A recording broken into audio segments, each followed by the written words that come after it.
When the internet first started, everyone said that its beauty was that nobody controls it, and that's what most people still believe. Well, in China, it's a different story. The government has proven that it can control the internet. It blocks sites that it doesn't like, it prevents discussion on certain subjects, and it fines and even jails people for stepping out of line in cyberspace. They know they cannot control totally. So they are trying to slow it down, trying to put more barriers to get the mass audience to know the truth. Multinational companies are also, by their own admission, censoring the internet in China. Google has set up a special Google China, which blocks searches on human rights or Tibetan independence. Yahoo has come in for particular criticism. It helped the Chinese authorities track down a journalist named She Tao, who's now been jailed. Under penalty of perjury, that the testimony you are about to give. For this, the company's executives were called before a US congressional committee last year.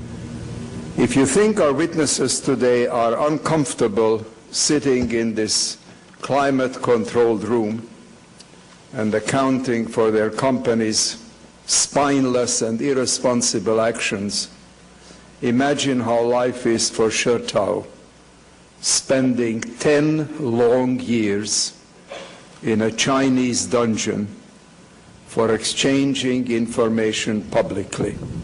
She Tao was a business journalist who thought it was safe to use his Yahoo email account. He sent notes to a foreign pro-democracy group about government orders banning reporting on the anniversary of the Tiananmen Square crackdown. My understanding that failure by the Yahoo China operation in Beijing to comply with these lawful orders. To the Chinese government, this amounted to divulging state secrets. They asked Yahoo for his details, and the company passed them on. Civil and criminal penalties, including imprisonment. Why do you insist on repeating the phrase lawful orders? These were demands by a police state to make of an American company a co-conspirator in having a freedom-loving Chinese journalist put in prison. I want to take a moment to recognize the family of the dissidents who sit behind me. And I want to say that we're committed to do what we can to secure their freedom. And I want to personally apologize to them for what they and their family are going through. I'm very open to understanding how we can be helpful. I told you how you can be helpful. You can meet their humanitarian needs. Sir, give me a yes or no. Are you going to do it or are you not going to do it? I'm willing to consider that, Mr. Congressman. You're willing to consider it. That's a no by every other standard. Yahoo has now paid She Tao's family an undisclosed amount of money. It sends a message that it's okay to have a certain amount of human collateral damage for the sake of the long-term business success.